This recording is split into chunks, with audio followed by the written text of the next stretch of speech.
Hello and welcome to the Gameweek 18 edition of the FPL Scope podcast. I am one of your hosts, Mathias, here in Norway, and with me today is Kevin, who is back in Sweden, having a good time. FPL is back. Kevin is back as well. He wasn't there for the last podcast. Some scheduling conflicts made it impossible for us to record a podcast at the same time, but this time we're back together, finally. Still waiting for Kimo, who's still in Egypt, but he'll be back for, I think it's Gameweek 20. The Gameweek 20 podcast.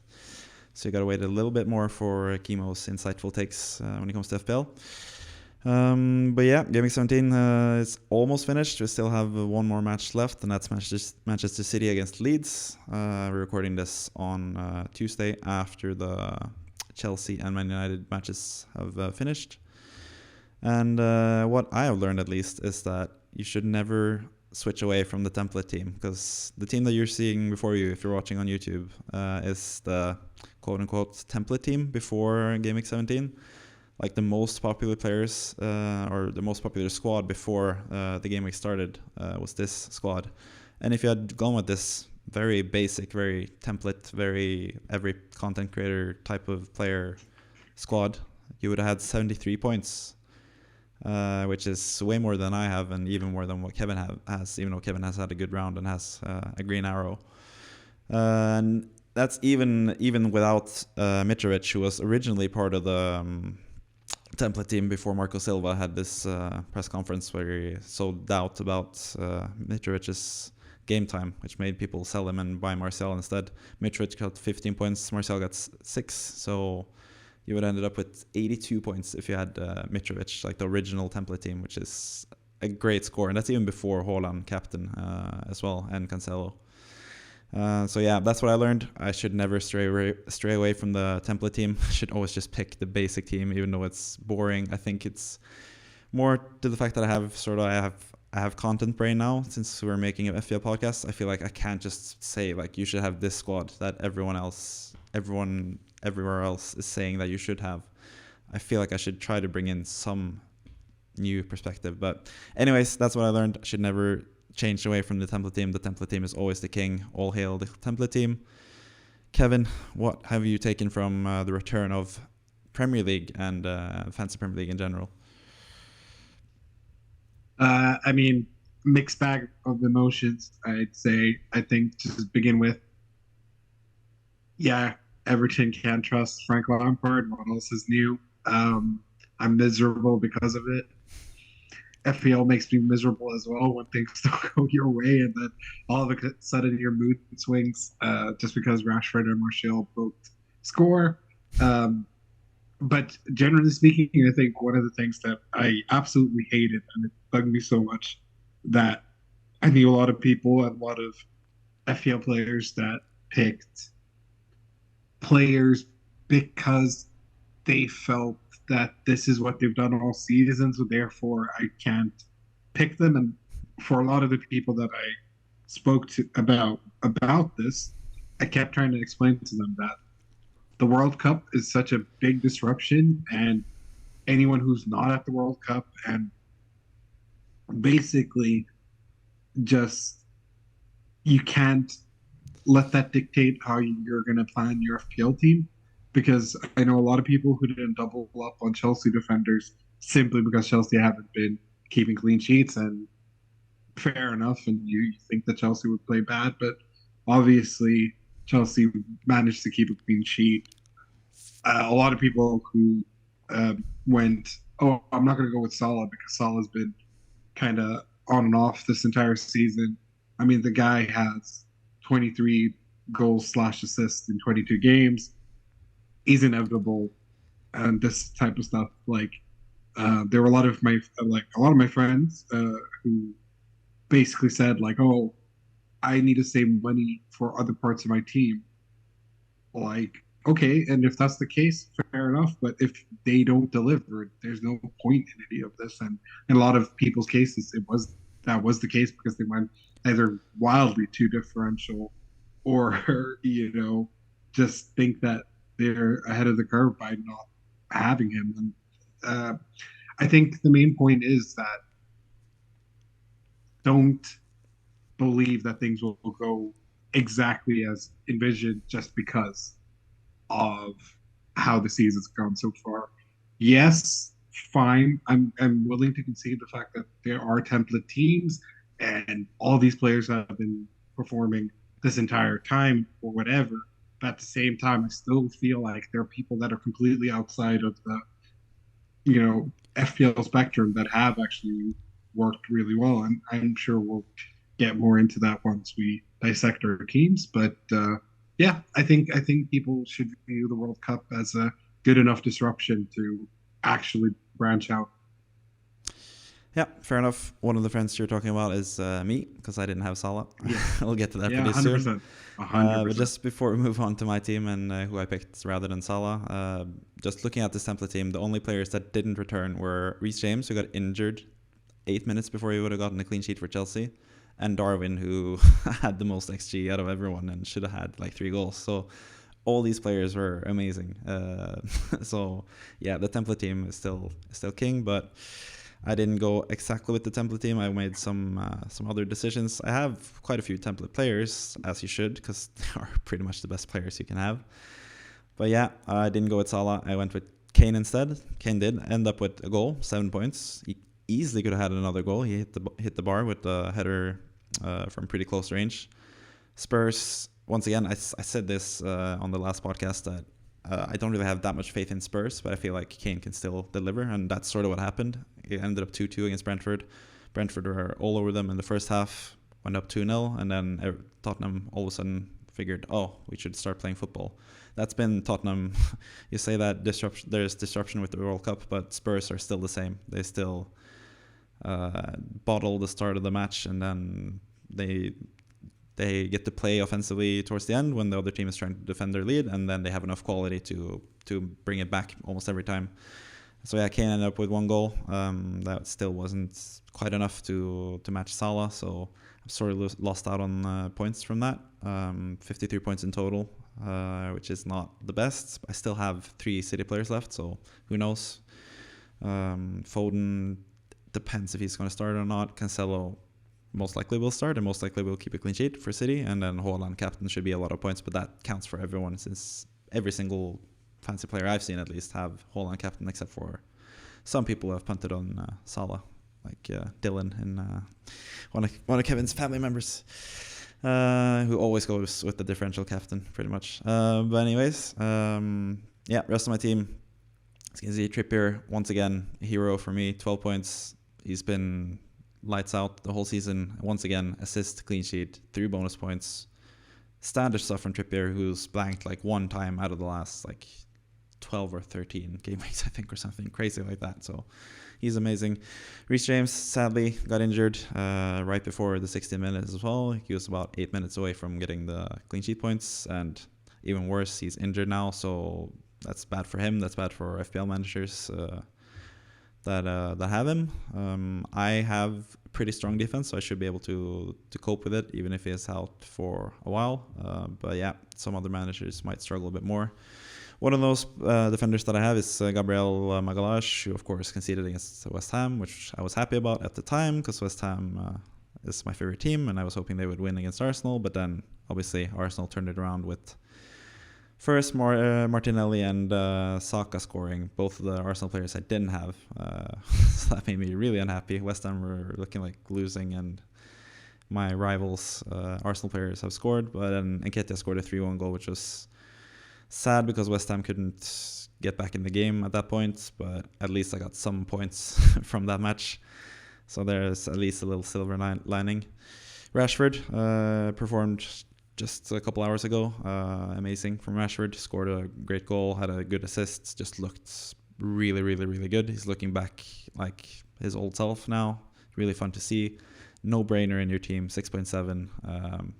We're going to get to a different team that doesn't have him. That's not Kevin, that's Chemo's team, just for spoilers. But anyways, he has Trossard instead, and Trossard got 2 points. Didn't really do much. Brighton scored 3 goals from about 1 XG against Southampton. Kind of lucky.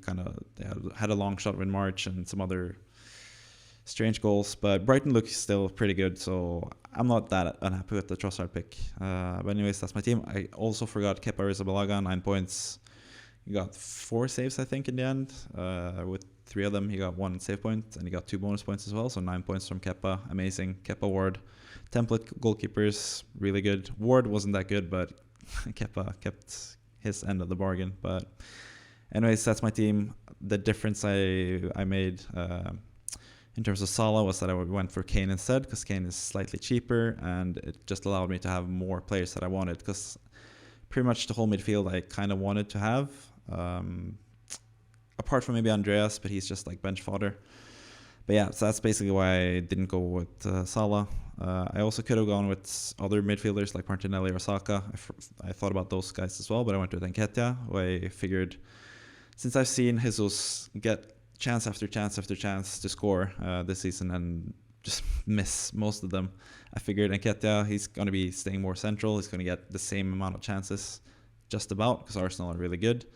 And he looked like a pretty good choice as well. So I'm not unhappy about having Nketiah either, even though Mitrovic might be the better pick currently. But anyways, that's my team. Kevin, do you have any other comments apart from the Salah thing that you already touched on? Yeah, I mean, I've already told you that you're a piece of shit for not going with Salah. But I think for me, I wasn't aware of your team structure, because we'll get to my team and why I benched Almiron. But when I look at your team and you played 4 defenders, yeah, I don't get why you played Almiron or why you benched Almiron. Because like Gabriel, yes, he's done the 15-point hauls and stuff like that. But like, if I could have benched Ben White, I 100% would have for Almiron.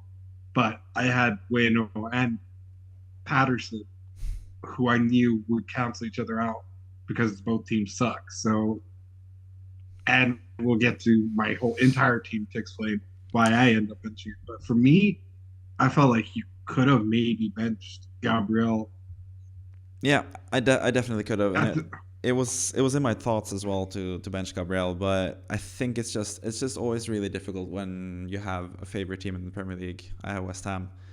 It's always like a balance of like, do I not play players against them because I root for West Ham? That feels wrong. So I might have been overcompensating and thinking like, oh, they probably keep a clean sheet. Which, to be fair, we're going to look at the expected goals conceded now pretty soon as well. Arsenal's defense is amazing, and West Ham's offense has been pretty terrible the whole season. So I don't think it was the worst bet in the world, but Almiron is just that amazing. So I should have found a way to get Almiron into the team. Probably should have downgraded Gabriel to someone cheaper. And I also thought about, I mentioned this earlier in a message with you, that I almost did, as a cost-cutting move, I almost did James to Chaluba, and I probably would have benched Chaluba because I think James, he has attacking merits at least, so you have to play James because he can score like 15 points at any time. But Chaluba would have been different. I mean, Chelsea kept the clean sheet, but Chaluba didn't play the 90 minutes or the 60 minutes required anyway, so that would have been a better choice for me. I also could have gone with Ben White rather than Gabriel and got more money that way to get Darwin rather than Nketiah. But anyways, that was sort of my last dilemma, was having Cancelo and Nketiah or Laporte and Darwin. And I feel kind of lucky with that because Darwin had plenty of chances, which I know Kevin knows a lot about because he couldn't shut up about it during the match. You were really unhappy with Darwin not scoring goals, which is sort of understandable, but considering Salah did so well for you, I don't think you have that much right to complain. So yeah, 67 points for Kevin. I completely disagree with that. Are you insane? All right, let me explain. The reason why I was so upset with Darwin was I didn't want Darwin in my team in the first place, simply because of the World Cup. Look, I know that he's a good striker, and a lot of people have made comparisons to Luis Suarez, how Luis Suarez get things really going straight away, and that he eventually found his form and then just became this god.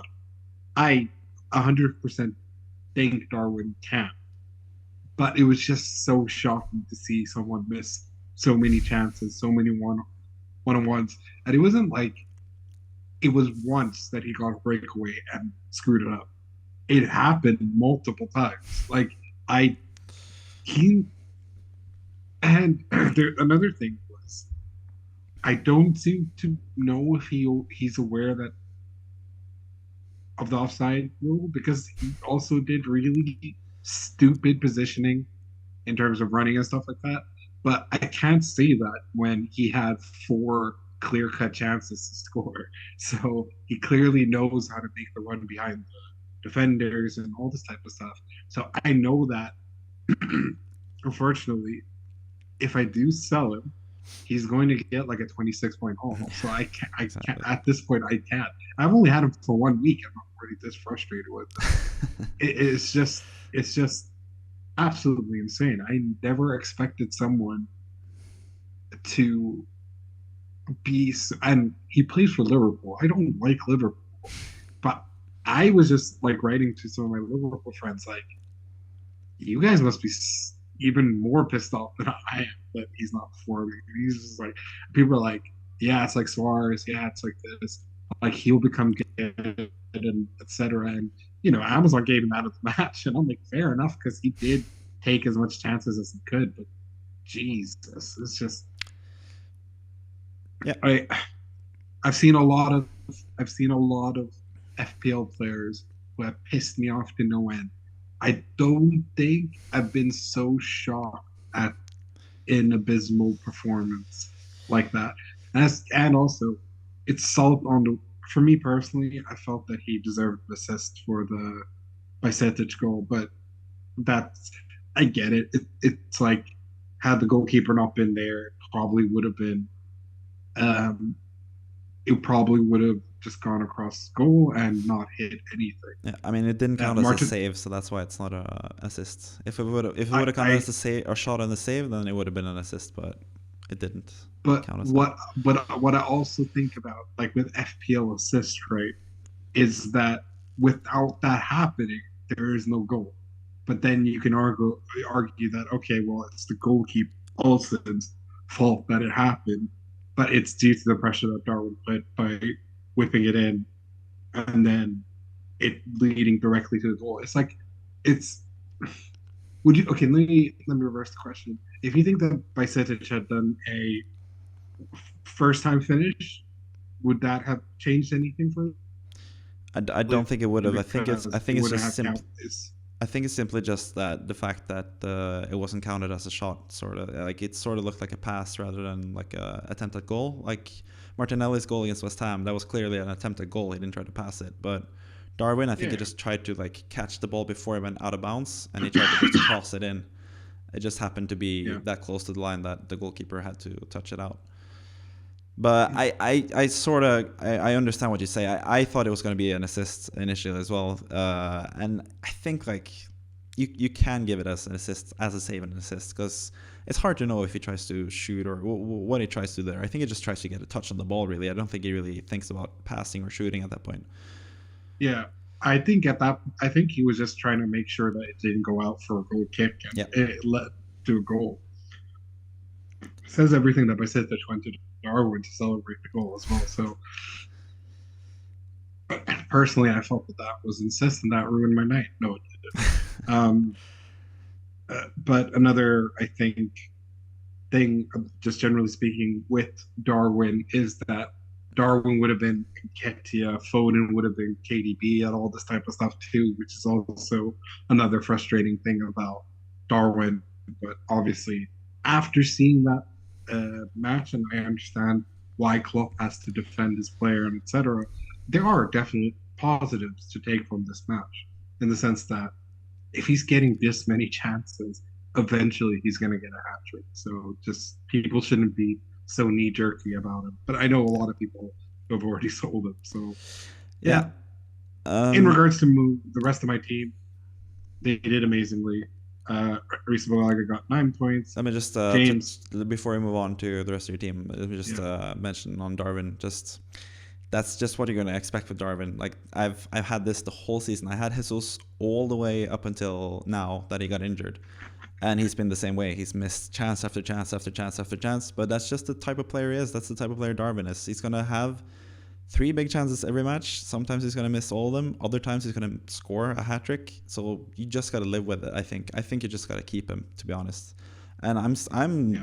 considering bringing him in myself because I think Liverpool look lethal, and I feel like I have to have some Liverpool players at some point going forward. I'm not going to do it just yet because I'm gonna. Well, we'll get to that later. But anyway, move on to the rest of your team. I just want to say welcome to the Darwin/Jesus experience. I've been there already, so I know how you feel. But anyways, move on with the rest of your team. Reece Balaga got 9 points. I've been like, if people have been watching us for a while, I've been saying that Reece Balaga, what for me was an under the radar pick, and now obviously has become such a highlight because Mendy doesn't seem like he's going to play regularly for Chelsea. So yeah, I'm glad I finally stuck with my gun. Actually brought him in because obviously I couldn't get Reece Balaga in because there are other pressing matters with my team. And yeah, very happy with him. Very unhappy with James. I think it's more Graham Potter's fault that he rushed James already. Like, I think it was blatantly obvious that he didn't seem ready. But my God, he could have scored today. He could have got an assist today. He looks. There are obvious reasons to why people picked him, and I think once he's back properly, and if his injury is not that deep as feared, I'll start him. And if he doesn't play, then fair enough, you know. But yeah, just a bit disappointing that he couldn't wait until like 60th minute, knowing us FPL players wanted our 4 points. But yeah, selfish of him, but whatever. Trippier, 12 points, absolute beast. Clearly, he can't hack it in international level. Okay, that's a bit. But he was terrible at the World Cup. The minute he puts on that Newcastle jersey, he's back to being Mr. Fantastic. 12 points, really couldn't be unhappy with that in the sense that he's just such a machine. Anyone who took him out, absolute idiots. Because I know some people did because they want to triple up on City, Arsenal, and all these other players and stuff like that. So, no, Trippier is going to forever stay in my team. I don't think there's going to be a single time I bench him, except maybe City at home, because City might want to like absolutely destroy them. But other than that, like even then, I'll probably still play it. So, yeah, happy with his 12 points. Ben White could easily had an assist and looked pretty good offensively, but only got 2 points because Jared Bowen decided to actually be FPL relevant for once. So yeah, well done. Got a easy pen scored. It seems like Dibu Martinez, Evan Martinez's advice to Dybala about shooting in the middle because goalkeepers will dive seems to work. And kudos to Benrahma. That was a really good fake because you can clearly tell his eyes was looking towards the right and he curved it so it goes a little bit to the right and then straight into the middle, which was really good technique. So yeah, kudos to him. He's actually someone who I'm keeping an eye out for because I like Benrahma. I just hope Moyes doesn't get tired of him like he has done in the past. Salah, 12 points, my vice captain. Considered having him as captain simply because his not preseason form, but his training form has been great. He looked good against City as well in the 3-2 loss. Yeah, he's the Egyptian king. Anyone who doesn't have him sucks. So there you go. Foden, I'm really disappointed with Foden simply because he was great in the World Cup. Was great for me in the final game against Brentford, was it? I think he scored. Yeah. But was terrible throughout Pep Roulette. So I'm just so scared about him because I still think that if he plays, he can outperform De Bruyne simply because De Bruyne doesn't score as often as Foden. That's why a lot of us have him. We'll have to wait and see. If he doesn't play or somehow not in the squad, I get Almiron in. You get Almiron in. So we're happy campers. Saka, 9 points. Very happy with that. I'm still gonna bitch, simply because Martinelli could have squared it to Saka for a brace, which would have meant Martinelli assist, Saka goal. Everyone's happy, but of course, not me. When Fabianski's playing as poorly as he is, He just thought that shooting would equal a goal, which is fair enough. But he should have squared it. I think Martinelli's passing in general has been woeful this season. I thought him and Jesus, he's very much like, ooh, Brazilian, but he just keeps passing him. But like when it comes to everyone else, his crossing can just be like going to Rosette and all this type of stuff. It's really weird considering that like one of our close friends, Shane, says he's super clinical when it comes to shooting. It's just I don't know why he doesn't pass well when he plays for Arsenal. But yeah, 9 points is still really good. Very happy. He's a differential pick, so very happy with that. Rashford, 14 points, absolutely amazing. Went into the World Cup, playing really well. Came out of the World Cup, played really well in the Capital One Cup, Carabao Cup, whatever the hell it's called, Yeah. Mickey Mouse Cup. So yeah, I expected him to deliver the goods. He's always really good at home as well. He's the home warrior, and yeah, 14 points is nothing to laugh at. It's more than solid, which is pretty insane. So yeah, happy with him. Happy with Martial. I didn't watch the United game. I was at basketball practice, so I can't really touch on that too much. But I heard he scored basically the one chance he got, so kudos to him. That's sort of sums up Martial in a nutshell. He'll score a goal. That's pretty much it. Darwin already did a whole essay about it, so we don't need to know about that. Hold on. Playing against Leeds, his dad is a former Leeds player. I'm pretty sure he was born in Leeds, if I'm not mistaken, and has a lot of love for Leeds. And he did say, like, if he hadn't played for City, he wants to play for Leeds and all this type of stuff. And I feel that Holland is loyal enough to not lie about something like that. So, I think it could be like in the nasty way for Leeds. It could be like a Holland mega match where he finally gets that hat trick away from home because obviously the only, well, not the only brace, but one of the only braces that I can remember top of my head in the Premier League that he scored is against West Ham. So, and he hasn't hit the hat trick barrier yet. He was getting hat tricks for fun at home, but he hasn't scored a hat trick. So if he scores a hat trick, then kudos to everyone who captained him, which is basically everyone. So it doesn't really matter. Yeah. Then comes, of course, the benching of Almiron. Considering how my teams perform, I feel justified in the sense that Salah played well, Saka played well, Rashford played well, Martial scored. It's just that Darwin thing. Like if Darwin had at least scored one goal, you're talking that he got 6 points too, which is 2 points less than Almiron. I'd feel less hard done by. I should have maybe just benched Darwin because of my so much fears that I had, but considering the match and considering everything, it was the right call to bench Almiron because we don't know how Newcastle were going to play, and of course they just came out the door fucking big dick energy swinging and just having a good time. I mean, they absolutely smashed Leicester to pieces, and it's scary to think that they did this with Chris Wood. No Wilson, no Isak, and St. Max, who's just about to come back. So when those guys come back as well, it's just going to be such a fun time to watch Newcastle, basically. Other than that, happy with my team. 67 points as a return to FPL after so many weeks. I'm more than happy with considering my captain hasn't played. In some miracle that Foden doesn't play, then I get Almiron in and Holland as captain.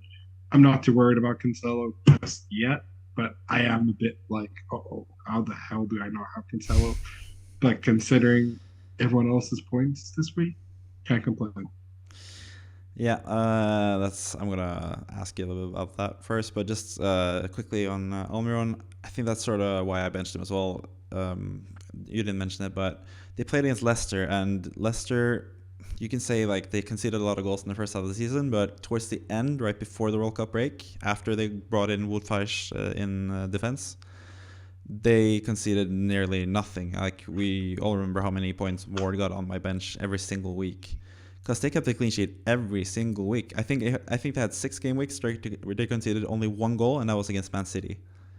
So that's sort of what made me have Almiron on the bench, because I figured Leicester are, or should be at least, a pretty tough team to beat. That they showed some signs of that before the World Cup, but I think it's just a matter of Newcastle being such a great team. Just in general, they're really, really, really good. Eddie Howe has unlocked something in that team. I saw a funny tweet that like Newcastle are at like their Adebayor Bellamy stage compared to Man City, and they're second already before Man City play at least. So it's going to be really scary when Newcastle try to sign like these bigger players. I mean, they have signed players like Isak and Botman. Botman, who's been amazing, he was also great for them. But yeah, they're going to sign better and better players, and they're going to be I think that might be a hot take, but I think they're going to win the league within the next 6 years. I have that much faith in Newcastle's project, sort of, with the Saudi Arabian money and all that stuff. You can talk about that coming off the Qatar World Cup. Anyways, I think Newcastle have a bright future and bright current 100%. Team as well with Almiron. So I think you just need to back Almiron. But at least we have him in our squad. We don't have to transfer him in. I know some other people didn't even bring him in. They sold him and stuff. So it's not too bad to have him on the bench, and especially for you. Like, you can't really complain. Darwin, maybe you could have benched Martial because the double Man United. I don't know, but Darwin easily should have had way more points than he got as well. Like, if you play those matches, well, considering it's Darwin who misses every single big chance, maybe not, but you take the XG of Darwin any day of the week and their match against Aston Villa any day of the week over Almiron against what used to be a pretty good Leicester defense. But anyways, that's enough defense for you, or in defense of you. I'm gonna be a bit critical, and that's you not having Cancelo, like you alluded to. You've been Cancelo's absolute biggest fan. You've said like he's nailed, he's always in my team, go. You're such a big Pep fan. Man City, and you only have 2 Man City players, which is kind of interesting to me, especially considering you keep saying that Foden is the guy you would have switched out if you could have swapped out anyone. So it seems to me like you would only go with 1 City player, Haaland, which seems kind of crazy to me. So what's your thinking with the City assets going forward? I think for me with the Cancelo thing is that I know that the World Cup weighed heavily on him, because a lot of the stuff that he's been posting on Instagram and stuff is like real sob story shit, and I'm like, oh, I don't like that. Like, not to say that he's not allowed to or anything like that. It's just more that you go in to FPL and stuff like that. He is 7 point whatever, and to get Almiron in, I was just like, I have to sacrifice Cancelo, and I have to downgrade Cancelo into James, which looked like a good choice. But of course, looking forward, I'm definitely gonna probably very likely get a City asset. It just depends on which defender it is, whether it's Laporte or whether I somehow get Cancelo back. But look me dead in my eyes, who would I actually after based on this game week, unless it's Darwin down to Mitrovic or something, like who would I really realistically take out? Yeah, I mean, that would have been the solution, to have downgraded Darwin to one of the many good like 6.5 type of attackers. Like Nketiah, who I was actually considering. Yeah, Nketiah, you could have had Mitrovic, you could have had Wilson, even though he didn't play. You would have had Almiron off the bench if you had Wilson, which would have been great. Exactly. So there were so many options at that price, and at the same time, I mean, you gain a point from it, but Saka over Martinelli isn't really that. I get it, since Saka is on penalties and stuff. So I won't fault you for that, but that's what you could have done. You could have done Darwin down to someone like Nketiah, and then Saka to Martinelli. Basically, have more Arsenal assets, and then also have more money to bring in Cancelo for. Might have even had enough money to go from Patterson to Cancelo at that point, but anyways, you would have had a stacked team anyway, so it would have been difficult for you.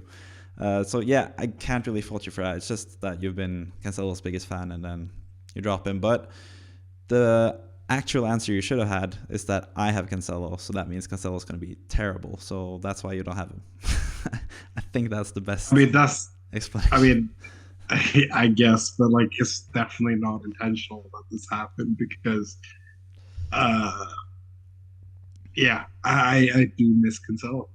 But at the same time, I feel very justified with current affairs. Yeah. No, I think since I have Curtis Cancelo, he's going to be starting on the bench, and then it's going to look like I'm going to get Almiron to come in for him. And then with like 2 minutes left, Pep's going to put him on and he's going to get 1 point. That's my prediction for tomorrow's game. You might have watched that game already if you're seeing this now, but that's my prediction. I'm hoping that he does something like he did against Southampton, where he played basically as a left winger and scored, had an assist, got like 18 points. He has that in him if he gets the chance to play offensively. So I'm hoping for that to catch up with you as well in terms of points, but I'm not holding my breath with Cancelo because he's just cursed for me. Anyways, another person who also has Cancelo is Kimo, our third member of the podcast. He's still not back, like I said in the introduction. He'll be back pretty soon in January. He's still in Egypt, so he's enjoying himself there. He had a pretty similar team to us, sort of like a mixture of both of the teams, I guess. The one thing that he had different from any of us is Wilson in attack. When Wilson didn't play because he was ill, once again, he fell ill and nobody knew. So he got 0 points, of course. He's going to get Andreas coming in, so he's actually on 56 points with the 3 points from Andreas Pereira. Andreas Pereira could have had more points as well. He's a really good asset. But it was really unlucky with Wilson, especially considering Newcastle got a penalty straight away that Wilson would have scored for sure. So yeah, Wilson was a great pick, I think. It's just unfortunate that it ended up like that for Kimo. He also made the mistake of going with Trossard like me rather than Rashford. Rashford, who I did have, but at least Kimo had Salah as well, who got 12 points. So that's why he's even with me. He also had Martinelli for 8 points. Neither of us have Martinelli, actually. I have Nketiah, you have Saka. So Martinelli is also a difference from our teams. He also had Martial with 6 points, Trippier with 12 points, James with 1 point, and Arrizabalaga with 9 points. So pretty much the same team. And he also has Cancelo, Foden, and Haaland left to play. Haaland is his captain, obviously. So could still be a decent game week for him with Cancelo and Foden getting points. But yeah, he's going to match me, basically. So that's pretty much Kimo's team. We're going to move on to the future and look at the fixture ticker and which fixtures we have coming up. This is the graphic. This for the fixtures, like the fixture ticker. The white frames you can see are not blanks. That's just part of the double game weeks. So as you can see, Chelsea in game week 19, they have a double with Man City and Fulham. And obviously Fulham also have a double game week with Leicester and Chelsea. So those are the double game weeks in game week 19 as of now. And then game week 20, you have Man City with a double game week against Man United and Spurs. And Spurs have Arsenal and Man City in that double game week. Apart from that, there are no other confirmed double game week fixtures as of yet, but game week 21 might still have more double game week fixtures. Arsenal-Everton might be one, and also Brighton against either Crystal Palace or Bournemouth, I think, might be a different one as well. So there are some double game week considerations to have for your teams. Chelsea, a lot of us have doubled up. Obviously, no Reece James now. Don't know if he's going to be back for game week 19. It's highly unlikely, especially considering the issues he's had and the precaution they're going to have with him now, especially after he got injured again. So it makes sense for everyone who wants to sell James, but I'm going to hold off a bit. But we're going to get to that pretty soon. But Chelsea have amazing fixtures. This is obviously ranked in terms of fixture difficulty. Chelsea benefit from having the double game week as well, but they have really great fixtures. They have Nottingham Forest, and then in the double they play Man City in the double, but they have Fulham as well, so that's a great double for them. And then they have Crystal Palace at home. Crystal Palace have been awful this season, I think. It's another great fixture. And then they have Liverpool, which is tough, obviously, but then they have Fulham again in 22, so Chelsea assets seem like a no-brainer, really, especially Kepa in goal. For the price that he has, he's on is amazing. But yeah, there's also a case to be made for Mason Mount for sure. He looked pretty lively against Bournemouth. So anyone who went for him, fair dues. He usually turns up against the lesser teams. So even though he's had a pretty poor season, he could still turn up. We all know he has qualities and stuff. In terms of the expected goals and expected goals conceded, as you can see on the right side, there are some standout teams. Newcastle are the third best team for XG, and they're the second best team for expected goals conceded. Really, really, really good. Apart from that, Arsenal defensively, they're at the bottom of the fixture ticker because they have a lot of difficult fixtures. They have Brighton away, Newcastle at home. Newcastle are really, really, really good. I see a lot of other fixture tickers where Newcastle are still ranked as blue, which is dumbfounding to me. They're clearly one of the better teams in the league now, so I think they're well deserving of the red difficulty fixture rating for sure. But yeah, back to Arsenal. They also have Spurs away and Man United at home.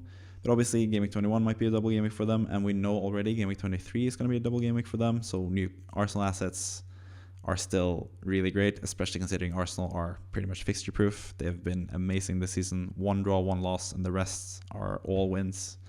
1 again against West Ham quite easily in the end. And defensively, expected goals conceded 2.93 the last 6 game weeks, which is amazing numbers. So considering they have double game weeks coming up and stuff, I feel like Arsenal defenders are probably the way to go if you don't have that already in terms of Reece James. I might even double up on Arsenal defense with Ben White. That might be my decision with that. But yeah, Arsenal defensively really good. Offensively, Fulham and Liverpool. Liverpool, like I said, or one of the justifications I had for not having Salah is that they've been terrible away from home this season, and they were still kind of terrible defensively, but offensively they've just been amazing with Salah and Darwin and their new roles. So yeah, I feel pretty bad about not having any of those guys playing against Leicester, considering how Leicester looked as well against Newcastle. So I'm a bit worried when it comes to Liverpool players. Obviously, Fulham, really good going forward as well. And they have a double game week in Game Week 19. So anyone that has Mitrovic, great for you guys. Southampton at home and then a double game week.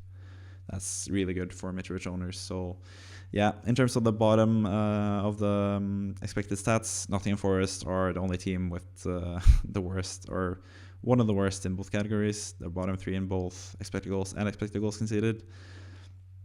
So yeah, that's good news for Chelsea.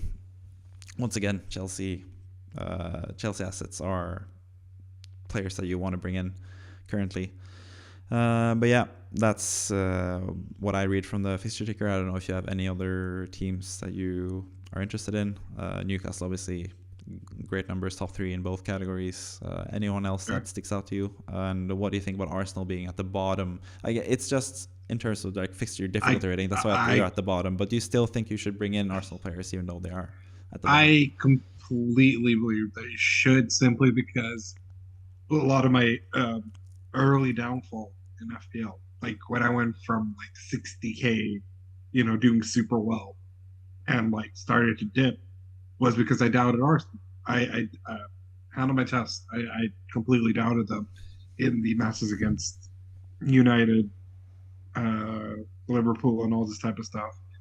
And that's when like Gabriel Martinelli and Gabriel Jesus still scored and got their like 8 points and all this type of stuff. And I went with like Trossard and then sold Trossard just before he exploded against City, sort of thing, and all this type of stuff, and went chasing after goals and etc. So I think this is the time to back Arsenal. Like, I think, at least offensively speaking. Defensively speaking, I'm not going to play Ben White in most of these games, to be completely honest with you. Yeah. Everton away, 100%, unless Lampard is already gone by then, I hope. Like, Newcastle at home, maybe. Like, very big maybe. Brighton away, again, maybe, because Serbi's gotten the team going really well. But, like, Spurs away, Man United, no, man. Like, those teams are definitely going to score, simply because Spurs will always turn up even after being 2-0 down, as we saw in the weekend, sort of thing. Like, they love a goal against Arsenal and all this type of stuff. United, they beat Arsenal at home, so like, I'm a bit worried defensively. Offensively, I think Arteta's got going, and Nketiah looked really good. I think Nketiah got very unlucky that he only got a goal. Like, some of the turns that he does reminds me a lot of like Henry, Ian Wright, and even Memphis Depay the sort of Yeah. close control dribbles that he does, which is really, really cool. So I think, and he's just sort of a penchant for goals at home. I think it was something crazy like this. Nketiah has 11 goals and 11 starts at home. That's that's insane. Like, Yeah. why wouldn't he play if you're all, obviously kidding, but like in the sense that he always takes his chance when he gets it. So I think he's good. I think Odegaard has completely fallen under people's radars and Mm-hmm. stuff like that. If Saka were to miss a pen, I think it wouldn't surprise me if Odegaard eventually could overtake him and take him that. I don't think so because Saka's been solid, and I think they'll back him until it becomes apparent that he has to be taken off ends. But I think Odegaard looks great. Martinelli's classic. Yeah, I think Arsenal is fine. I think Southampton being super high up, I'm not convinced about that at all. Yeah, I it's wouldn't just the be. difficulty of the fixtures, which is making them go Yeah, high of up. course. But yeah. Like I think JWP is always a good shout if you're looking for sort of a cheaper midfielder and all this To be type of fair to stuff. Southampton though, they created quite a few chances against Brighton actually in that match. So they Yeah. have, but it's just like you said, they don't really have that many players. Like I haven't really considered Southampton either. When I made graphics for Gameweek 17, like the podcast last week, I had to bring it. Or I had to like have. I think it was Perrault, which was like part of my alternate squad. He scored an own goal and stuff, so he was a terrible pick. But he was part of the alternate squad. And just to get the graphic for the Southampton kit, I had to actually go into the website and download the Southampton kit because I hadn't had a single. For any other podcast, I haven't had to use the Southampton kit because they have never been in my thoughts. So that tells you everything you need to know about Southampton assets, really. Yeah. In regards to the rest, Brentford, I feel so much of their play is dictated on whether Tony gets suspended or not. Yeah. Like, we still don't know the ambiguity of that. If Tony's fine, I'm 100% considering him for a lot of these matches. I mean, West Ham away could go either way, but he's a pen taker. Like, they do get pens. Liverpool at home, that could probably and will go to hell. But then Liverpool defensively are not that good. Yeah, exactly. Like to be fair, Aston Villa were better. They could have scored. They could have easily equalized or whatever.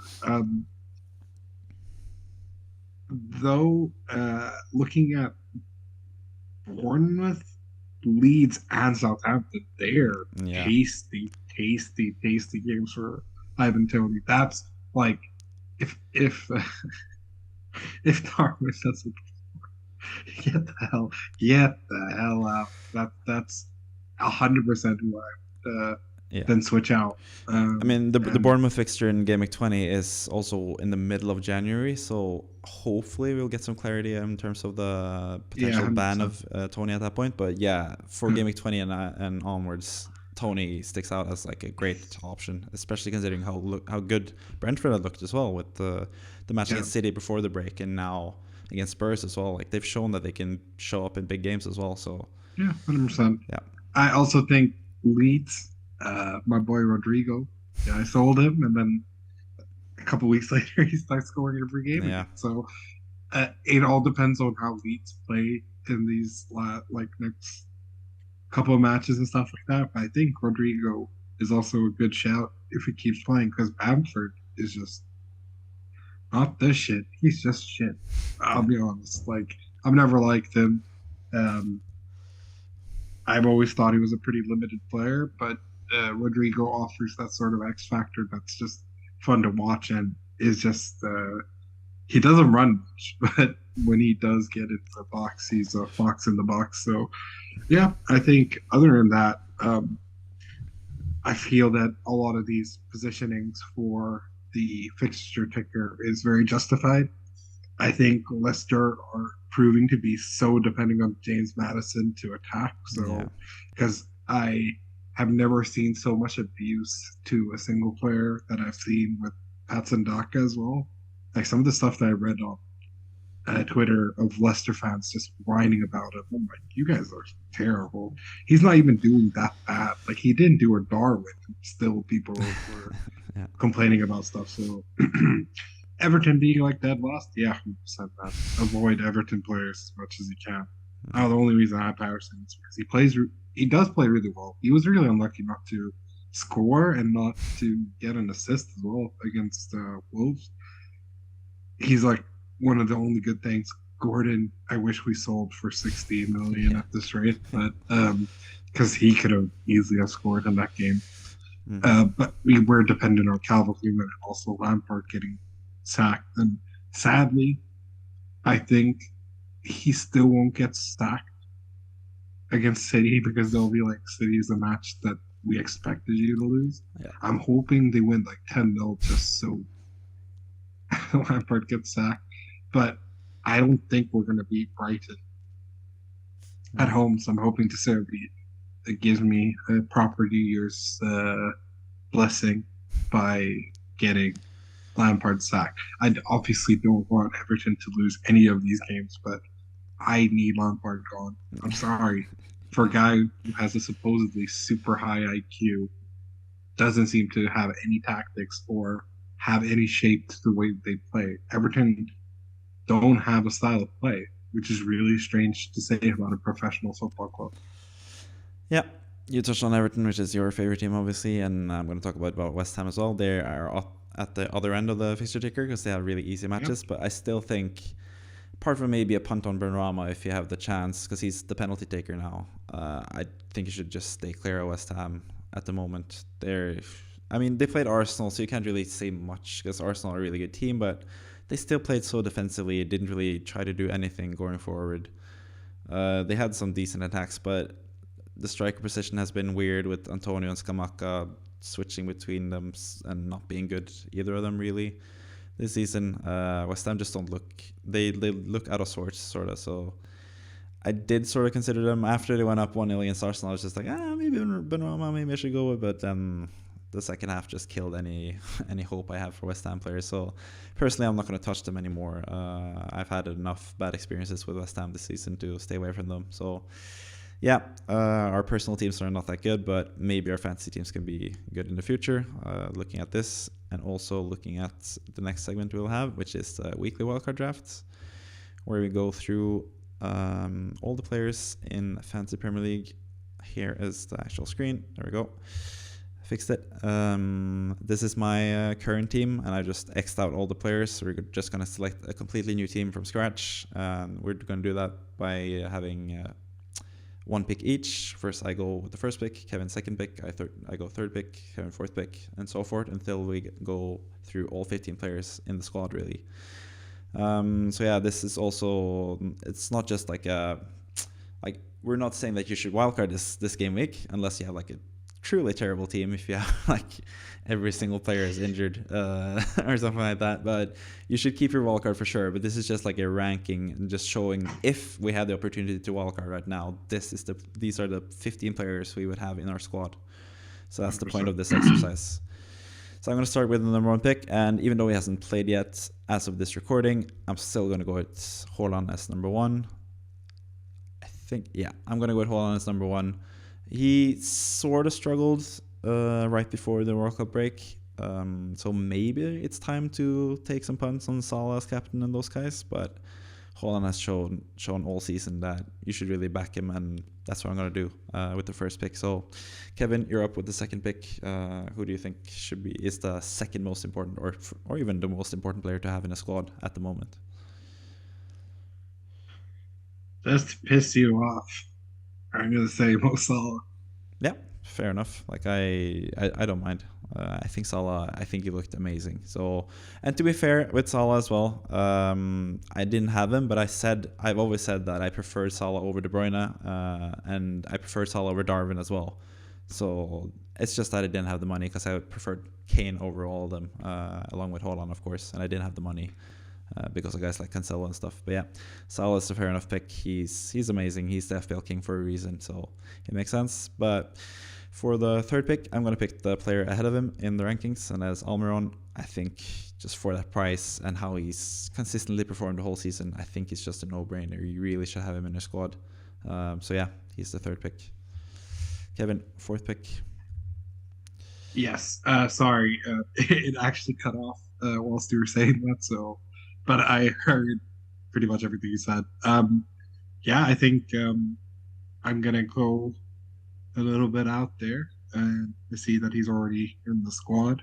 Rashford, I think he's Yeah. just been fantastic, and I've been singing his praises for a while.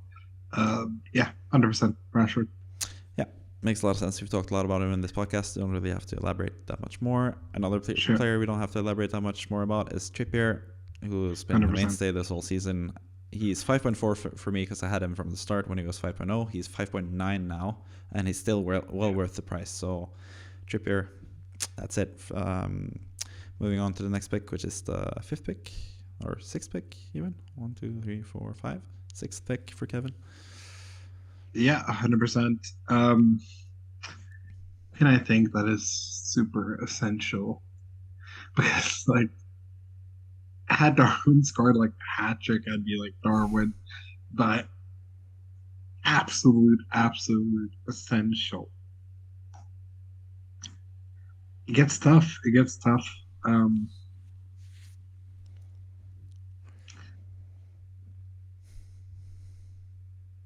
because I clearly don't see that we picked an Arsenal player just yet. I think it's tough because look at the point differential, like differences between those guys. Yeah. For me, I get why people would say Martinelli over Odegaard because he scores and Odegaard gets assists. But Odegaard is the top scorer for Arsenal. I know, which is insane on its own. I still think out of everyone, I still think I'd pick Saka. Yep, that's fair enough. You also have Nketiah who you could choose, but Saka, he is the penalty taker and he is the talisman for them. So I 100% back that as well. Like I initially, when I looked at my team right after the World Cup, when I first looked at my team, I was just like, yeah, Saka. I should go with Saka rather than any other Arsenal player. But then I look at the whole squad and I feel like I have to do cost-cutting moves, and then I ended up not going with Saka. But it makes a lot of sense as the penalty taker and all that stuff. So personally, I'd probably go with Ødegaard, just because of how he's looked, and also got to back my Norwegian friend, along with Haaland, of course. But yeah, seeing as you've picked an Arsenal player, I'm going to pick another decent player that a lot of us probably wish we had in our squad, and that's Mitrovic. I know you don't want to back him because of Marco Silva, and that's sort of what happened this game week, because Marco Silva said he was a doubt, and then everyone dropped him. So don't trust Marco Silva, but trust Mitrovic. He is amazing. He was sort of lucky because Palace had 2 red cards, but I think just Fulham playing Southampton at home now, and then the double game week, it just makes a lot of sense to have him in your squad currently if you have the chance. But that's my reasoning for having Mitrovic. You have the next pick. There's still 1 midfielder and 1 attacker left, and then pretty much all the defensive players and goalkeepers as well, where there's a couple of good players. So your pick. Fair enough. Final midfielder, huh? I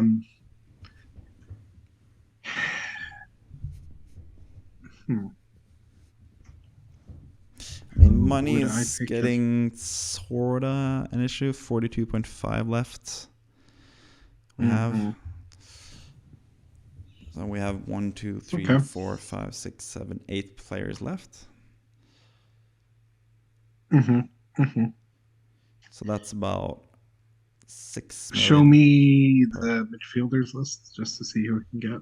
So it's pretty much 6 million per player, almost ish. Position. And we have striker as well to go. Okay. Okay. De Bruyne. No. Go down a bit.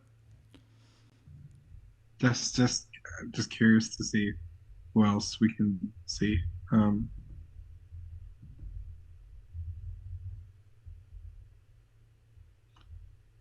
Okay.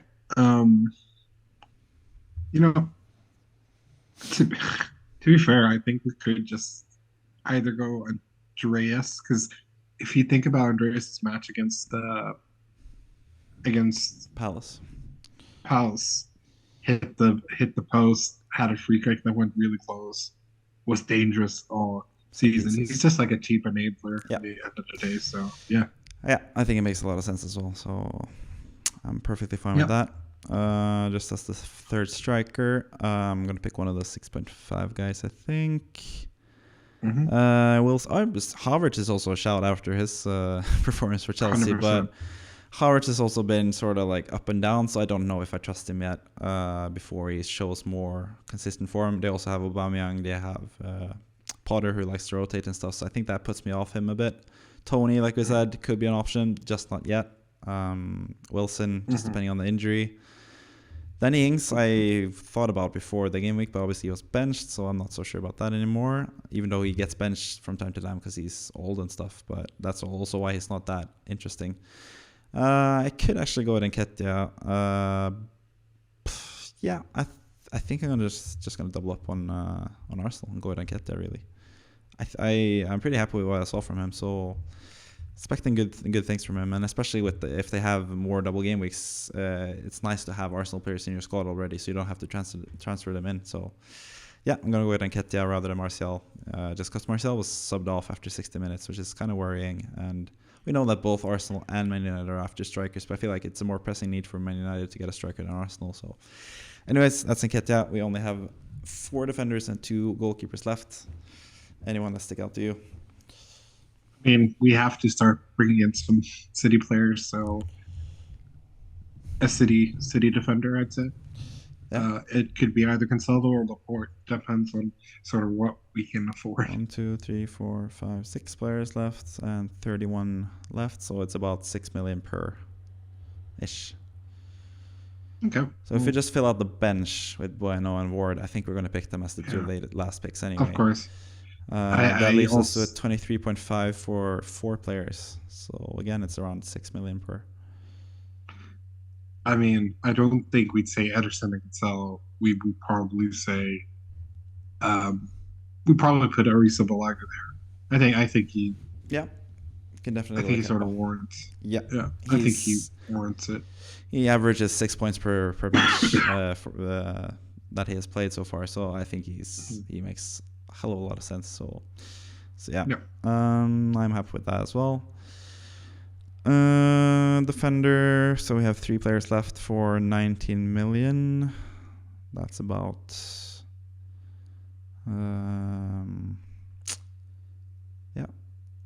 between 6 and 7 million. Could we afford Cancelo? Yes, let's check how much we have left. 11.7. Yeah, we should be able to afford him. I'm going to go with Cancelo. Fine. I'm going to curse him even more by selecting him. But yeah. Cancelo. Anyone else you want to pick? Fair. 2 picks left. What's the price? 11.7. So you basically have 6 million on each. Around 5.8. High fives. You have enough for. Probably Gabriel and James. As long as James is injured, most likely. So currently, with the current information, I wouldn't go with him. But you could go with Gabriel for sure. And then I can pick the last one. Yeah. So Gabriel, 6.6 left actually. So yeah, let's just go ahead and pick maybe Laporte. But I kind of want to leave the option open. If I had this squad now, I probably would have liked to have the option to go from Salah to De Bruyne when Man City have a double game week and Liverpool have sort of like a difficult fixture. So maybe I'll leave the final City spot open. It's just a matter of defenders. Like, there are not that many good defenders. I mean, the question is, would you go Botman, for example, who's been playing fantastically, or would you double up on Chelsea? Or we don't really have a Chelsea defender. That's the thing. So maybe I'll just go with Cucurella. Yeah. I think it makes a lot of sense as well. So you have some money left in the bank. 1.5 actually left in the bank. So you could always do a different change as well. I mean, to be fair, I mean, it just depends. We could, since we're doing this live now, this is the first time we've done this live, we could tinker a bit more. We could go and downgrade Gabriel and see if we can afford Darwin up front rather than Nketiah. Let's just see if we can do that. So if we put Darwin rather than Nketiah, we have 1 million. So we basically have to go with Patterson. Yeah, pretty much. So do you think that's a better idea to go with Patterson rather than Chelsea defender and then have Darwin over Nketiah, or do you think?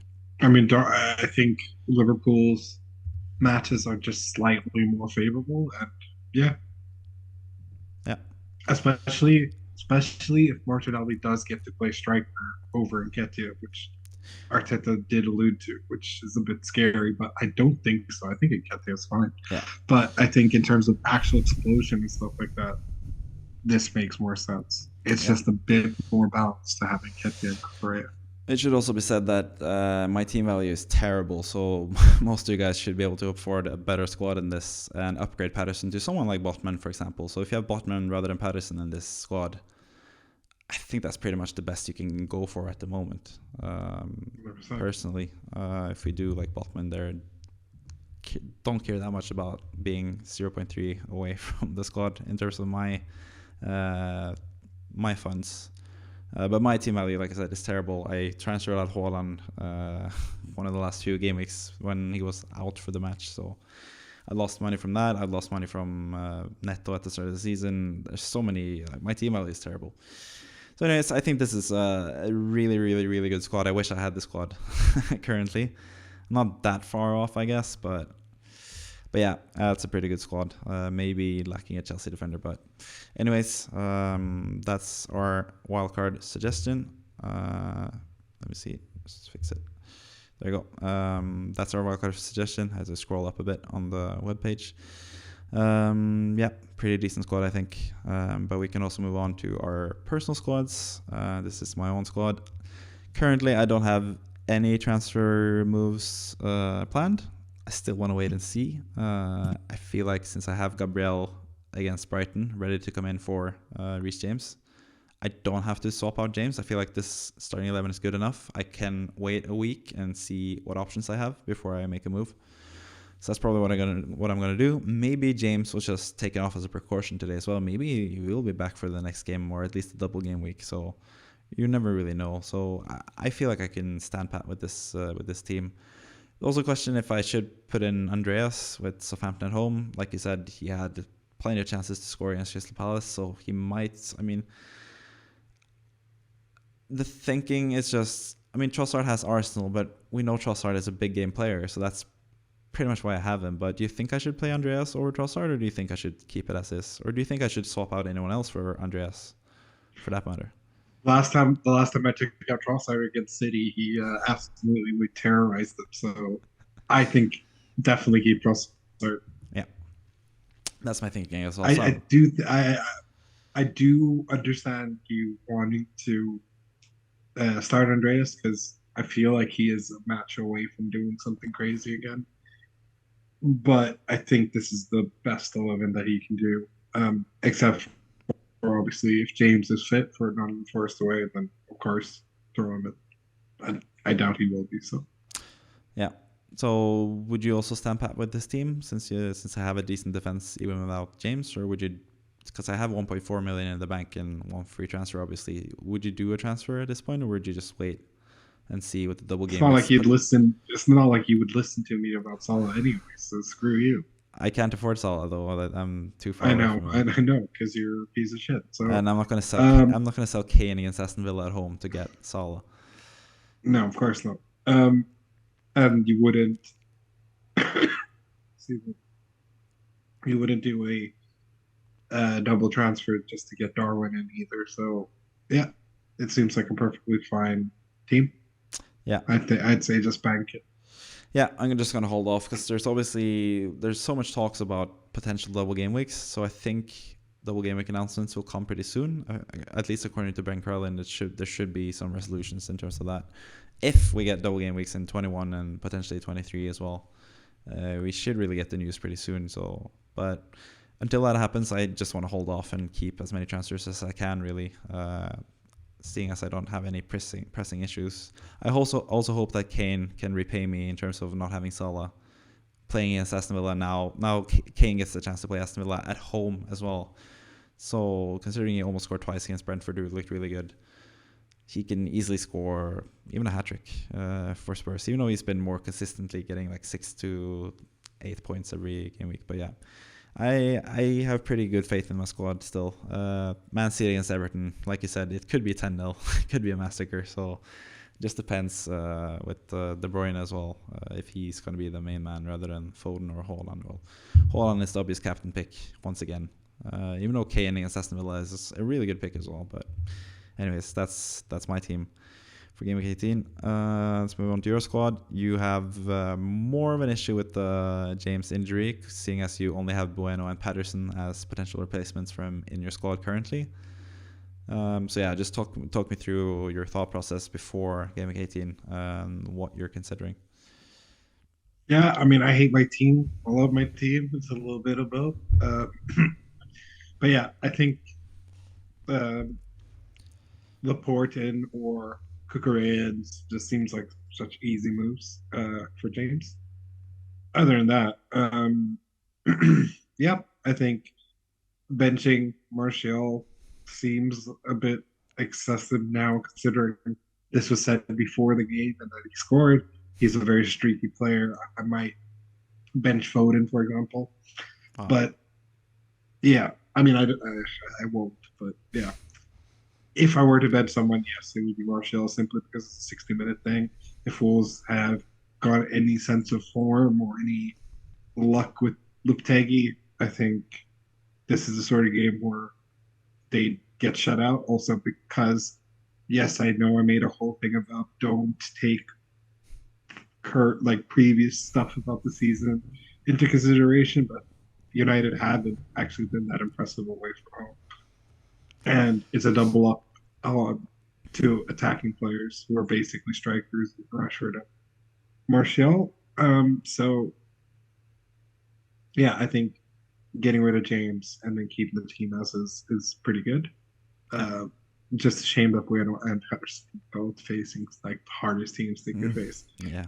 But other than that, I'm very happy with that as well, because Nottingham Forest have sort of shown up at home, so it might have not been the best idea to bank on both anyways. But yeah, I think other than that, very happy with my team, especially Salah and Darwin going into the game looks like a fun. Like, I could potentially go differential captain, but just because Haaland and just because it's Everton, I already expect them to score like 5 goals. I might even triple captain them against us. Yeah. But other than that, yeah, can't complain. So I think those are sensible moves that you have lined up there. James, just straight swap James for Cucurella or James for Laporte. But I have one Kevin type suggestion. Seeing as you were so unhappy with Darwin, something you could have done, at least in the past, if you were thinking just purely out of frustration. You could have been thinking, fuck Darwin, he's going to miss plenty of chances going forward. I don't want to have him. I don't want to watch him play. Downgrade him to Mitrovic, and then you have enough money to go from James to Cancelo. That would be like a typical Kevin move of the past, but I don't know what you think. I don't know what you think about that. No chance. No fuck. Like, no way. No. That's so sideways and stupid. And considering what I've just witnessed, I'm not surprised if he gets a hat trick against Leicester. So, no chance. Yeah, I'll wait until next week when Darwin fails again, scoring, missing a couple of chances. Then you might do it. Nah, we'll see. We'll see. Yeah. But anyways, I just felt like that was a old Kevin type move anyway. So just had 100%. To suggest it. Then we come to Chemo's team. He has even more injury issues because Wilson is still ill. It seems kind of unlikely that he's going to play. I haven't highlighted him as yellow, but I should have done that. But Wilson is also a doubt for the match against Leeds at home, which is a real shame because that's a huge match. Chemo actually did swap. He had Almiron and not Wilson, and then he switched kind of late before the deadline to get Wilson rather than Almiron, which is really sad for him. But he has the James injury to think about, as well as the illness for Wilson. The potential move he listed was Wilson to Mitrovic, and he just said play Bueno. That's what I messaged him and said, I asked him after the James injury, does that change your thinking about Wilson to Mitrovic and then rather doing James to someone? But he just said James to Bueno. But personally, my own advice to Chemo would be to do something with James, sell James for someone else. You can't do Laporte because you already have 3 City, but Cucurella is an option. You could go with an Arsenal defender. You don't have an Arsenal defender for the double game weeks that are coming up. And also just for the fact that you have to play Bueno if you don't sell James. So you can just bench Wilson for Andreas. Southampton at home is a really good game for Andreas. I think he's a great option. And just keep Wilson on the bench. He's probably going to be back for game week 19, I'm guessing. That's a tougher game, but then they have Fulham at home in game week 20. Yeah, in game week 20. So I think you should just keep. I think Kimo should just keep Wilson, bench him for Andreas, and then switch out James for someone so you don't have to play Bueno. But that's just my take. What do you think Kimo should do, Kevin? Yeah, I think so too. Because I mean, it's a miracle that Wilson's fine, but it seems like such a sideways move, especially being forced to play Bueno, who looked terrible against Everton as well. I mean, he was the one who missed the Mina header, which is fair enough, I guess. I mean, Mina's huge. But Bueno, just generally speaking, didn't look too good. So, yeah, I think it's more sensible for him to bank the transfer with the Wilson thing. Like, do that later and do the more pressing thing, especially if James is out for a while. Yeah, but if it does this and goes with Bueno and swaps out Wilson, so it has Mitrovic in his starting lineup, do you think you should start Andreas or do you think you should start Marcel? Seeing as you bench Marcel for Almiron, do you think the same should be said for Andreas or do you think that's too far? I think that's some crazy 3D chess that I'm not prepared to answer. But no, I mean, yeah, don't bench Marcel. If you can play him, play him. The only reason is I'm back in the dilemma of having too strong a team, therefore I can't play certain players because my defense. I just have too many players in every position. I hate this. I like having just a strong 11, terrible bench for that reason. So, yeah, I would just say keep Martial on the pitch. Maybe if you can, someone throw in Andreas, especially if Wilson's not playing, and then take out James. So if you switch James to Correa or you change James to Laporte, whatever, or he can't have Laporte, so never mind. If you change that to, I don't know, whatever defender, throw him in instead of Bueno, throw Wilson out for Andreas, and just hope and pray. Yeah, I think that's the most sensible move, but we'll see what Kimo does. I think he's going to move with his own pace, 100%. With his own way. He's gonna be like, I could smell it in the air that Skamaka could score a hat trick today. Like, okay, go ahead and do that. No, you pronounce it wrong though. It's Sakamaka. I know. Sakamaka. I know. It's Sakamakas, but no, I trust that whatever crazy sideways move that he does is going to be a fun one. So yeah. And I'm sure it will be a correct one as well, because there are combinations of things that he could do, including bringing in Darwin. So, yeah, I mean, to be fair, Mitrovic is a great player to bring in. I selected him in the Walker squad. Yeah. Yeah, so it just makes sense. But I think just since Andreas is sort of like Mitrovic light, sort of, I feel like the more pressing need is selling James, personally, but. That's just me, but that's also this. That's just this podcast. We were at the end. We'll move on to the end screen, where we just go through all our accounts. The first thing I want to mention is that we have our own mini league, FPL Scope, the mini league. As you can see right above me here, there's the league code right there, up there. There we go. This is easier. There, link code 6IYV7U. To join the league. One more person joined the league from last week, so we're up to 8 people in the league now, and I am 8th place. So you're welcome to join and bring me even further down the list. I'm not quite sure where Kevin is, but I think you're slightly higher. But there are some pretty good teams in our league, actually. There are a couple teams that are close to 1,000 points, so pretty decent league to join, I think. Other than that, you have social media manager Kevin. Take it away. Anything you want to say? I'm so sorry that I've coughed throughout the entire. It's just because it's late.